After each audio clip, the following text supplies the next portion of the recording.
রাজধানীর বিভিন্ন সড়ক অবরোধ, কোটা বিরোধীদের পাল্টাপাল্টি কর্মসূচিতে উত্তপ্ত ঢাকা বিশ্ববিদ্যালয়। কোটা আন্দোলনের নেতৃত্বে তারেক রহমান, অভিযোগ ওবায়দুল কাদেরের। মুক্তিযোদ্ধা যে দলেরই হোক তাদের সম্মান সর্বোচ্চ, বললেন প্রধানমন্ত্রী। বিদ্যুতের ৫ লাখ প্রিপেইডে মিটারে ত্রুটি, ভোগান্তি গ্রাহকের। এবং ট্রাম্পকে রিপাবলিকান পার্টির প্রেসিডেন্ট প্রার্থী ঘোষণা, running mate JD Vance. Sponsored by Abiba Finance Limited.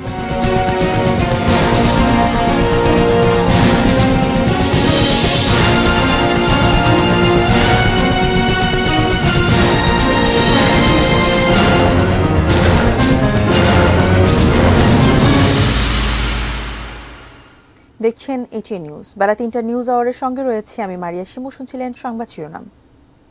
VSL angle channel HB VSL Bikrampur steel limited.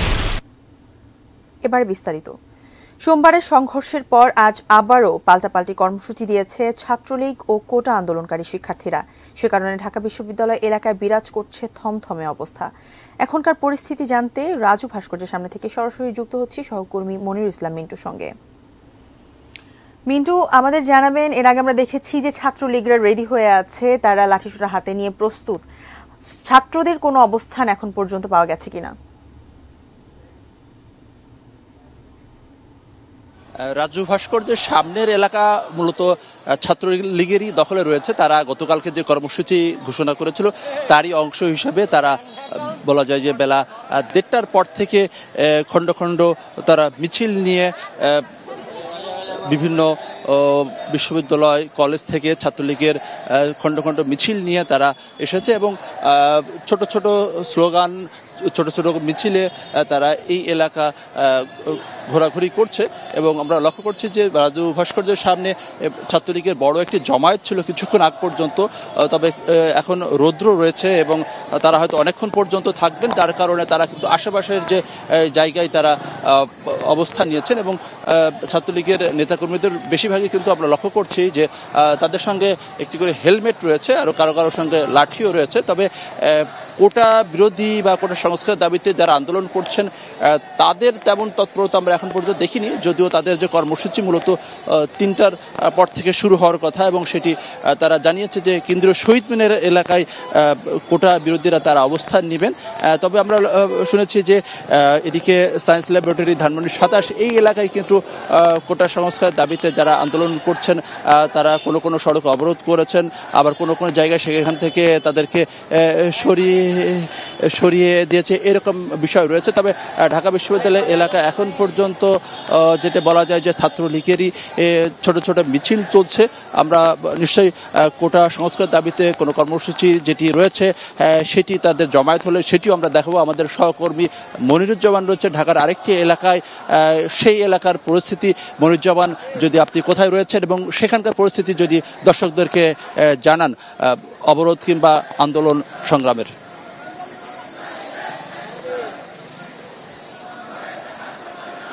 ধন্যবাদ। এই মুহূর্তে রাজধানীর মেরুলবাড্ডায় ইস্ট ওয়েস্ট ইউনিভার্সিটির সামনের যেই সড়কটি রয়েছে সেই সড়কে কিন্তু ওই বিশ্ববিদ্যালয়ের শিক্ষার্থীরা অবরোধ করে তাদের যে আন্দোলন কর্মসূচি সেটি চালিয়ে রেখেছে।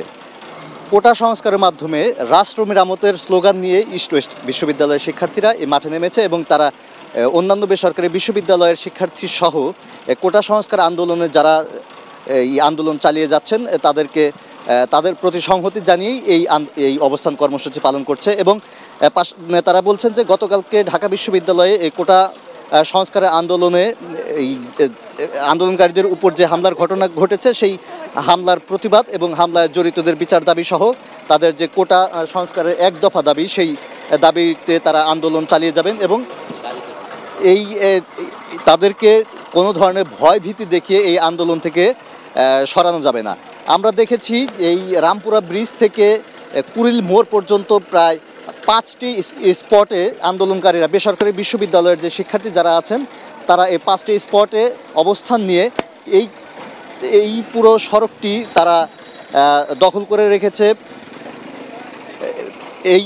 এই আন্দোলনের মাধ্যমে এই বেসরকারি বিশ্ববিদ্যালয়ের যে শিক্ষার্থী যারা রয়েছেন তারা জানান দিতে চাচ্ছেন যে কোটা সংস্কারের যেই যৌক্তিক আন্দোলন, সেই যৌক্তিক আন্দোলন এবং যে যৌক্তিক দাবি, সেই যৌক্তিক দাবিটি সরকারকে মেনে নিতে হবে এবং সংস্কারের মাধ্যমেই একমাত্র এই আন্দোলন কিংবা যেই জটিলতা তৈরি হয়েছে এটির সমাধান শুধুমাত্র কোটা সংস্কারের মাধ্যমেই সম্ভব। আমরা জানিয়ে রাখি, এই রামপুরা ব্রিজ থেকে কুড়িল পর্যন্ত যেই পুরো এলাকাটি, এই এলাকা কিন্তু এখন যান চলাচল পুরোপুরি বন্ধ রয়েছে। শুধুমাত্র জরুরি কারণে কিংবা অ্যাম্বুলেন্সে কোনো রোগী থাকলে সেই অ্যাম্বুলেন্সটিকেই তারা পার করে দেওয়ার জন্য সহযোগিতা করছেন। এছাড়া অন্য যে কোনো ধরনের গণপরিবহন কিংবা ব্যক্তিগত পরিবহন সব বন্ধ রয়েছে, তারা গন্তব্যে যাচ্ছেন হেঁটে। তো এই মুহূর্তে স্বরাষ্ট্রমন্ত্রী আসাদুজ্জামান খান কামাল নিজ কার্যালয়ে ব্রিফিং করছেন, সেখানে আমরা যাব। তার আগে আমরা ফিরে যাচ্ছি এটিএন নিউজের স্টুডিওতে। ধন্যবাদ মনিরুজ্জামান আপনাকে। মতিঝিলের শাপলা চত্বর অবরোধ করেছে নটরডেম কলেজের ছাত্ররা। সেখানে আছেন সহকর্মী মুজাহিদুল ইসলাম, সরাসরি যুক্ত হচ্ছি তার সাথে। মুজাহিদ, আন্দোলনের কি অবস্থা সেখানে এবং ছাত্ররা নেমেছে কিনা আন্দোলনে?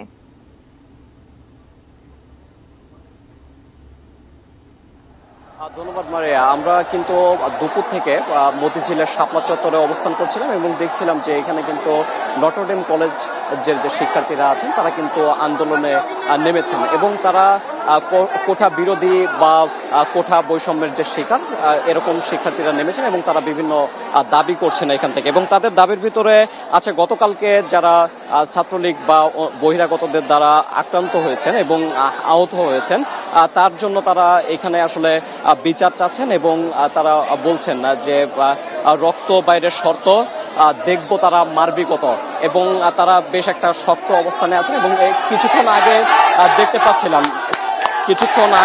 পাচ্ছিলাম যে এখানে আইন শৃঙ্খলা রক্ষাকারী বাহিনী এসেছিলেন, কিন্তু আসলে তারা তাদের সাথে কোনো ধরনের এবং তারা এই দিক থেকে পুলিশকে হটিয়ে দিয়েছেন এবং তারা বলছিলেন যে তাদের সাথে কোনো সমঝোতা কিন্তু নাই।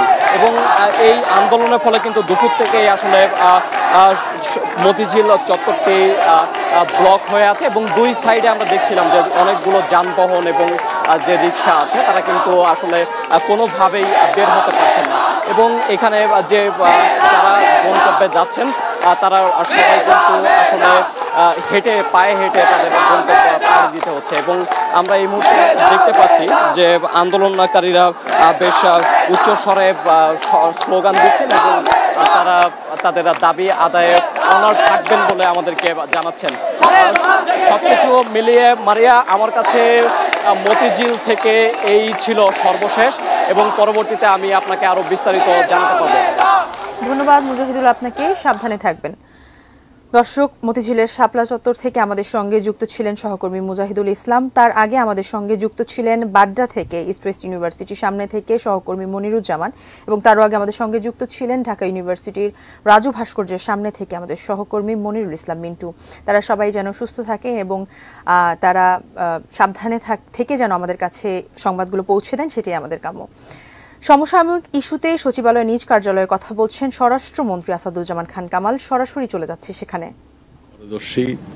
তারা লেগে গিয়েছে এদেরকে মোটিভেট করার জন্য, সেটাও তিনি বলেছেন স্পষ্টতর যে যেই দুটি দল জামাত এবং বিএনপি যারা নির্বাচনে আসে না, বাইরে থেকে হইচই করে, তারাও এর পিছনে ইন্ধন দিতে পারে, যেটা নাকি আমাদের সাধারণ সম্পাদক বলেছেন।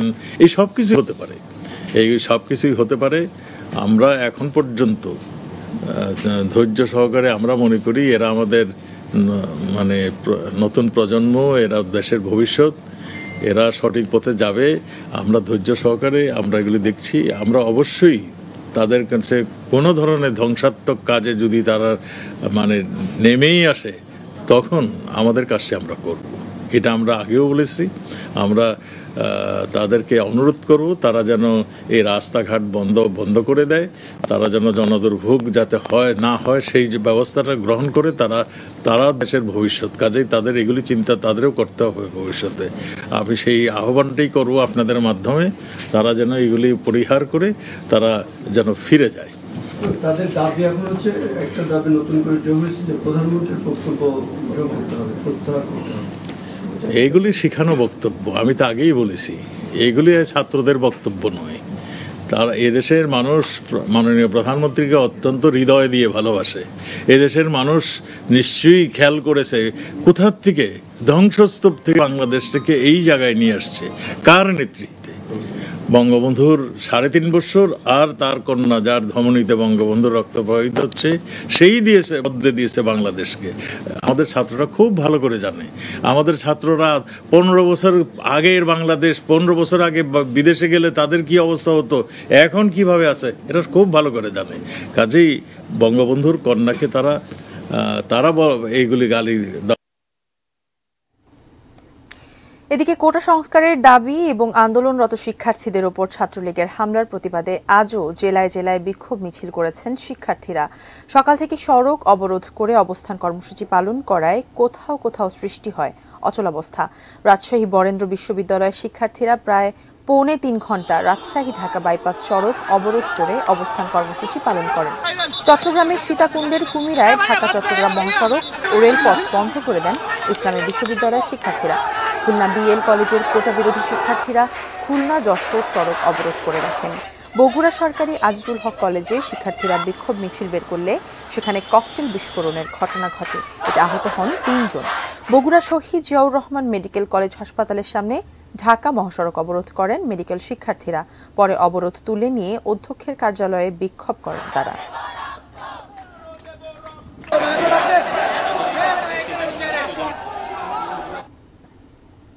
আওয়ামী লীগের সাধারণ সম্পাদক ওবায়দুল কাদের দাবি করেছেন, কোটা আন্দোলনের নেতৃত্ব দিচ্ছে তারেক রহমান। বলেন, মুক্তিযুদ্ধকে অবমাননা করে যে আন্দোলন তা প্রতিহত করা হবে। চলমান পরিস্থিতি নিয়ে ধানমন্ডির কার্যালয়ে দলের নেতাদের নিয়ে বৈঠকের পর সংবাদ সম্মেলনে এসব কথা বলেন তিনি। আমরা আন্দোলনকারীদের আদালতে চূড়ান্ত আশা পর্যন্ত আবারও ধৈর্য ধরার আহ্বান জানাচ্ছি। এই আন্দোলনের মধ্য দিয়ে যারা ক্ষমতার মঞ্চে পরিবর্তনের দিবাস্বপ্ন দেখছেন, তাদের এই স্বপ্ন অচিরেই কর্পূরের মতো উবে যাবে। সময় মতো যথাযথ অ্যাকশন নেওয়া হবে। এদিকে পররাষ্ট্রমন্ত্রী ডক্টর হাসান মাহমুদ বলেছেন, মুক্তিযুদ্ধ বিরোধীদের ঠেকাতে রাজপথে থাকতে হবে। তেজগাঁও কার্যালয়ে ঢাকা জেলা আওয়ামী লীগের আলোচনায় তিনি আরও বলেন, দেশকে নিয়ে ষড়যন্ত্রে লিপ্ত বিএনপি, তাদের বিরুদ্ধে সোচ্চার থাকতে হবে। যারা এই রাজাকারের পক্ষে স্লোগানের নেতৃত্ব দিয়েছিল তাদেরকে চিহ্নিত করা হচ্ছে। আমি দৃঢ়ভাবে মনে করি, যারা এইভাবে রাজাকারের পক্ষে স্লোগান দিয়ে রাষ্ট্রবিরোধী অবস্থান নিয়েছে তাদের বিরুদ্ধে ব্যবস্থা গ্রহণ করা জরুরি। মুক্তিযুদ্ধের চেতনাকে সমুন্নত রাখার জন্য এবং আইন আদালতের মর্যাদা রক্ষার্থে তাদের বিরুদ্ধে ব্যবস্থা গ্রহণ করা জরুরি বলে আমি মনে করি। বীর মুক্তিযোদ্ধা যে দলেরই হোক তার সম্মান সর্বোচ্চ বলে মন্তব্য করেছেন আওয়ামী লীগ সভাপতি ও প্রধানমন্ত্রী শেখ হাসিনা। একই সঙ্গে তিনি জানান, নারী, ক্ষুদ্র নৃগোষ্ঠী, প্রতিবন্ধী কেউ যাতে পিছিয়ে না থাকে তার জন্য সরকার সচেষ্ট রয়েছে। সকালে নিজ কার্যালয়ে আয়োজিত প্রধানমন্ত্রী ফেলোশিপ অ্যাওয়ার্ড প্রদান অনুষ্ঠানে যোগ দিয়ে সরকার প্রধান এসব কথা বলেন।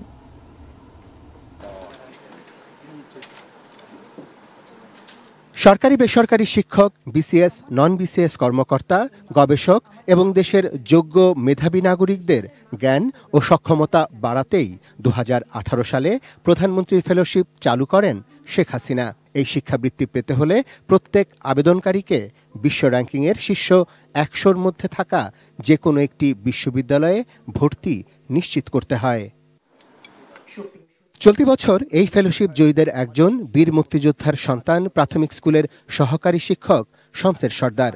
নিজ যোগ্যতায় তিনি যুক্তরাষ্ট্রের হার্ভার্ড বিশ্ববিদ্যালয়ে ভর্তি নিশ্চিত করেছেন।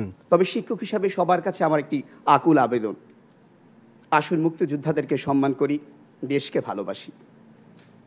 সবার সুস্বাস্থ্য ও প্রধানমন্ত্রী দীর্ঘায়ু কামনা করে আমি আমার বক্তব্য শেষ করছি।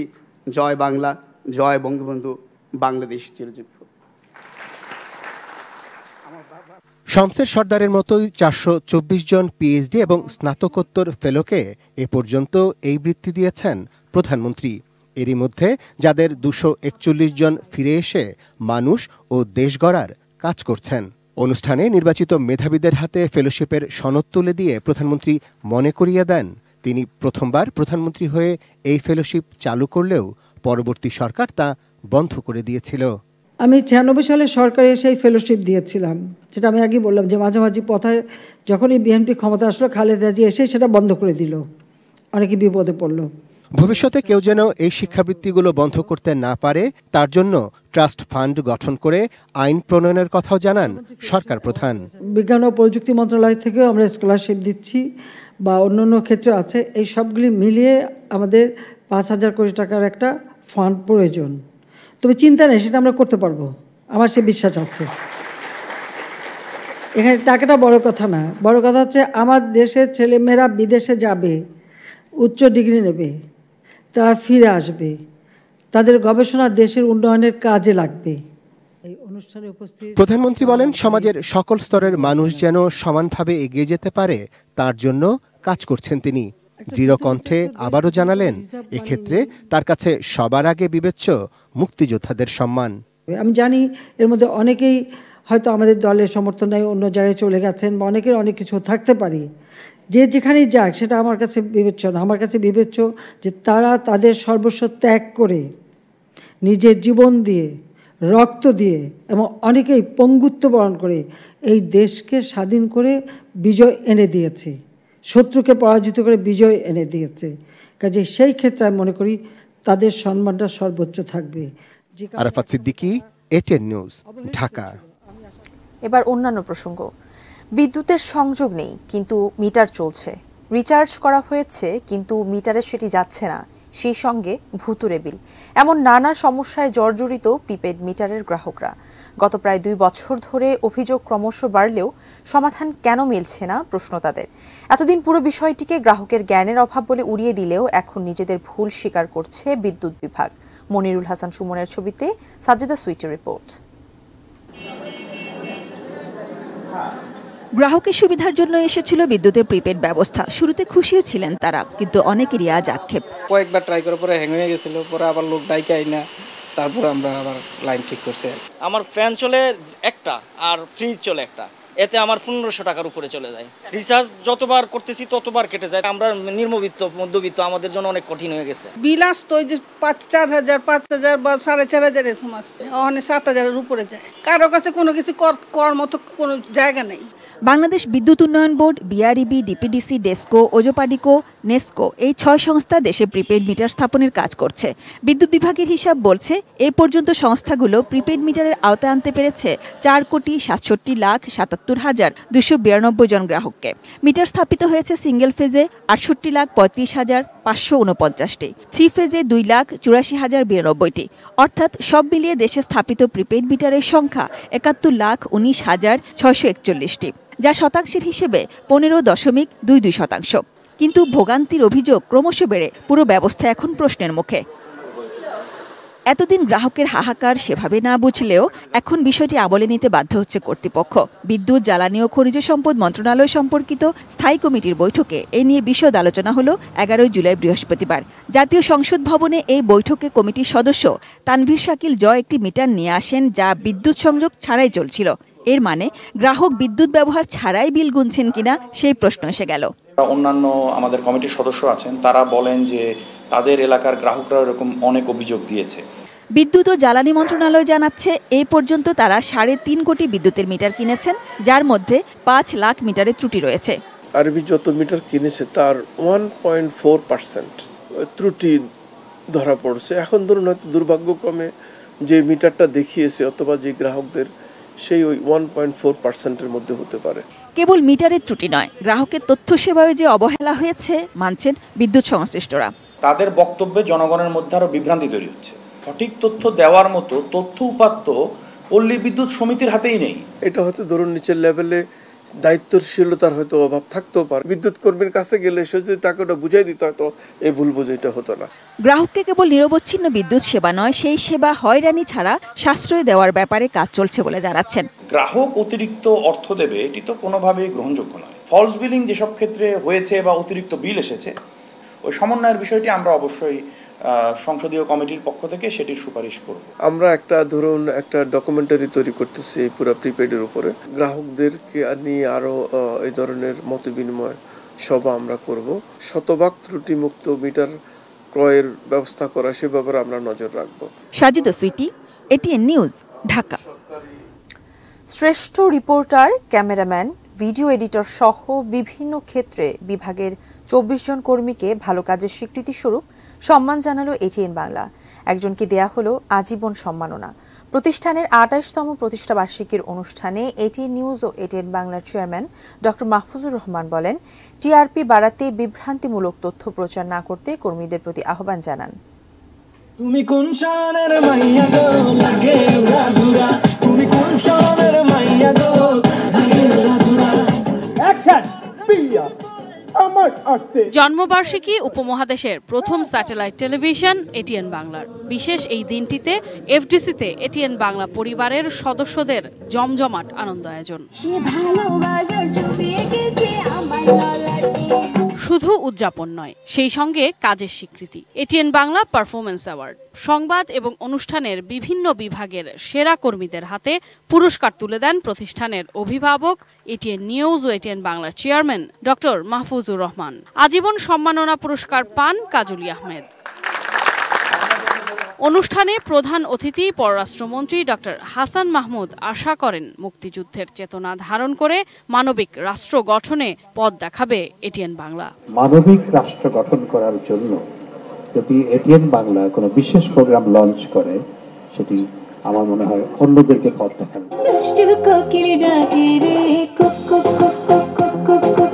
অতিথিদের বক্তৃতার ফাঁকে ফাঁকে চলে একের পর এক গান আর নাচ।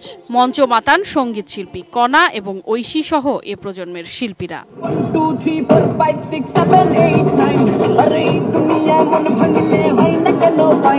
চ্যানেলের টিআরপি বাড়াতে গিয়ে যেন বিভ্রান্ত না ছড়ানো হয়, সংবাদ যেন হয় নিরপেক্ষ এবং সঠিক, সে তাগিদ দিলেন এটিএন নিউজ ও এটিএন বাংলার চেয়ারম্যান ডক্টর মাহফুজুর রহমান। মিডিয়ার লাইসেন্স বলে আমি যখন তখন যেখানে সেখানে লাইভ করে দেশের বিশৃঙ্খলা সৃষ্টি করা, এটা আমাদের কোনো চ্যানেলে করা উচিত না। টিআরপি কে আপ করার জন্য এমন কিছু করব না যেটা দেশের ক্ষতি করে, জনগণের ক্ষতি করে, দেশের সন্ত্রাস বাড়ায়।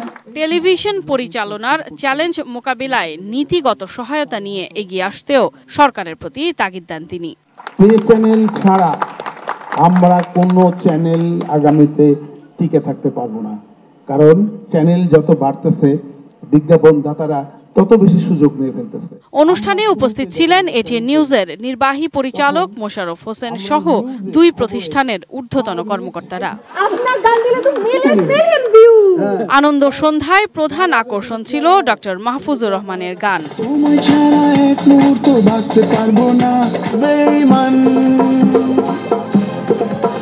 তুমি বিশ্ব বেঈমান, ভেবেছিলে তুমি অনেক বোকা, আমি তত বোকা আমি না।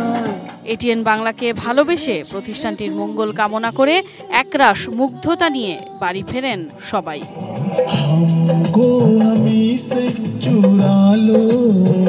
Sadia Nancy, ATN news, Dhaka. সীমান্তবর্তী জেলায় দ্রুত ছড়িয়ে পড়ছে ক্ষতিকর বিষাক্ত আগাছা পার্থেনিয়াম। অজানা এই আগাছা সম্পর্কে সঠিক ধারণা না থাকায় নীরবে অসুস্থ হচ্ছেন অনেকেই। এদিকে বিশেষজ্ঞরা বলছেন, ফসলি জমিতে পার্থেনিয়াম বেড়ে যাওয়ায় কমছে ফসল উৎপাদন, যা ভবিষ্যতের জন্য অশনি সংকেত। আরো জানাচ্ছেন আসাদ ভুঁইয়া। মানবদেহের জন্য মারাত্মক ক্ষতিকর বিষাক্ত আগাছা পার্থেনিয়াম। উত্তর আমেরিকান গুল্ম প্রজাতির এই আগাছাটি মাগুরা, ঝিনাইদহ ও কুষ্টিয়া জেলায় ফসলি জমিতে, রাস্তার পাশে, এমনকি বাড়ির আঙ্গিনায় দ্রুত ছড়িয়ে পড়ছে এই বিষাক্ত আগাছা। এগুলো যে বিষাক্ত সেগুলো কি আপনারা জানেন?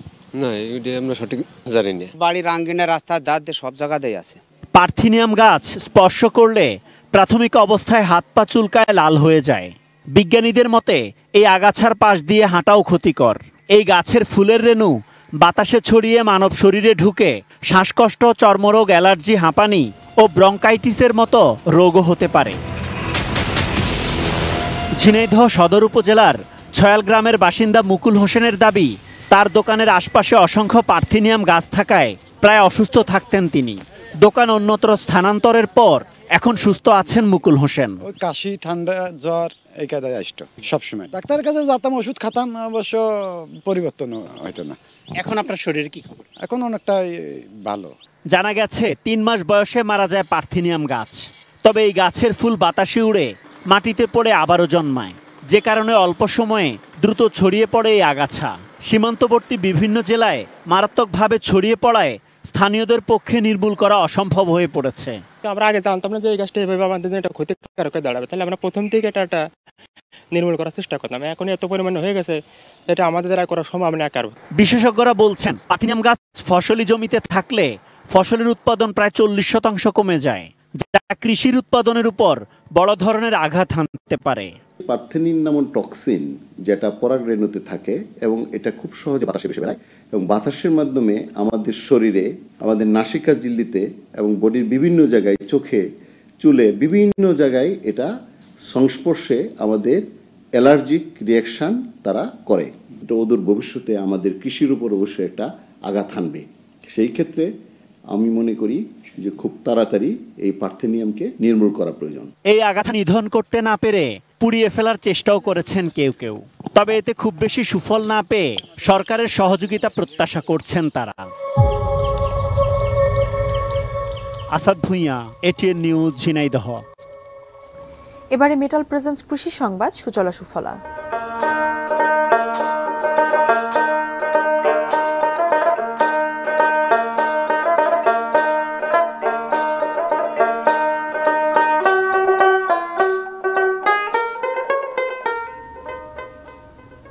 লন কার্পেট ঘাস চাষ ও বাজারজাত করে সারা ফেলেছেন চাঁদপুরের নাইমুল নীরব। অফিস বা বাড়ির আঙিনার সৌন্দর্য বাড়াতে যা সংগ্রহ করছেন শৌখিন মানুষ। কৃষি বিভাগ বলেছে, উৎপাদন খরচ কম হওয়ায় লন কার্পেট ঘাস চাষ ব্যাপক লাভজনক। চাঁদপুর প্রতিনিধির তথ্য ও ছবিতে ডেস্ক রিপোর্ট। শীতপ্রধান দেশে লন কার্পেট ঘাসের বাণিজ্যিক চাষ হয় বেশি। বাংলাদেশে চাষ করতে তেমন দেখা যায় না, তবে চাহিদা রয়েছে এদেশেও। ব্যতিক্রমী সেই উদ্যোগটি নিয়েছেন চাঁদপুর শহরের পুরান বাজার এলাকার নাইমুল নীরব। গেল বছর তিনি শুরু করেন লন কার্পেট ঘাসের চাষাবাদ।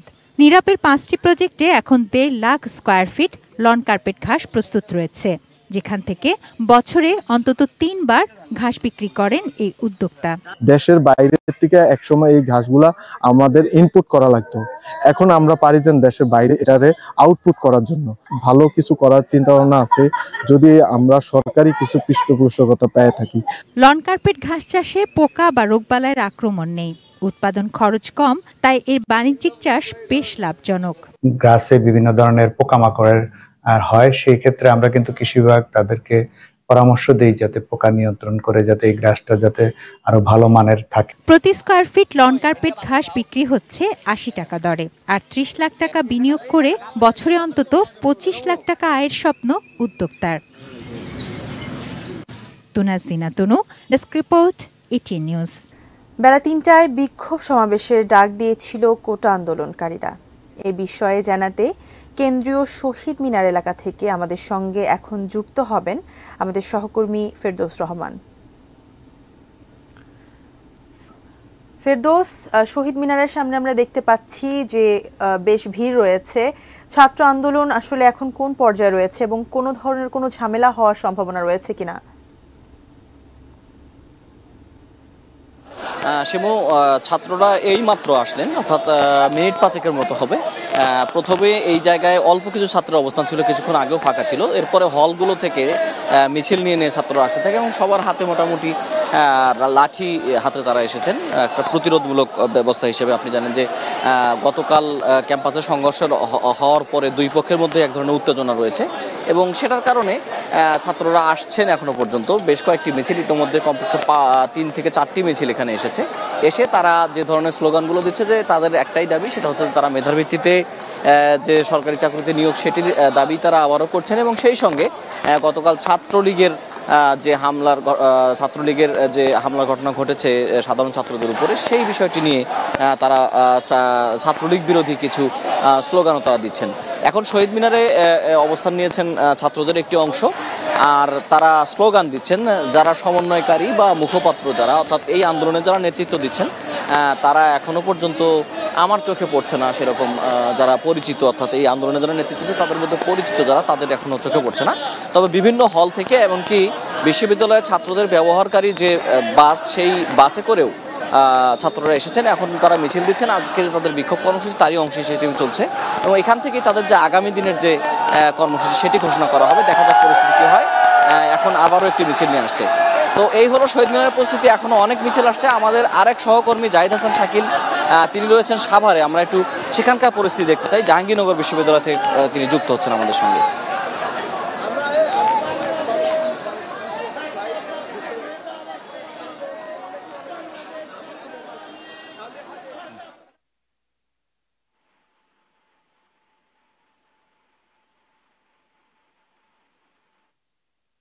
আন্দোলনকারী শিক্ষার্থীরা আছেন, তারা সহ আশেপাশের বিভিন্ন কলেজের এবং বিশ্ববিদ্যালয়ের শিক্ষার্থীরা কিন্তু যোগ দিয়ে এখন কিন্তু মহাসড়ক অবরোধ করেছে। ঢাকার মহাসড়কের উভয় পাশে আমার পিছনে দেখতে পাচ্ছেন। একটু দেখানোর চেষ্টা করি।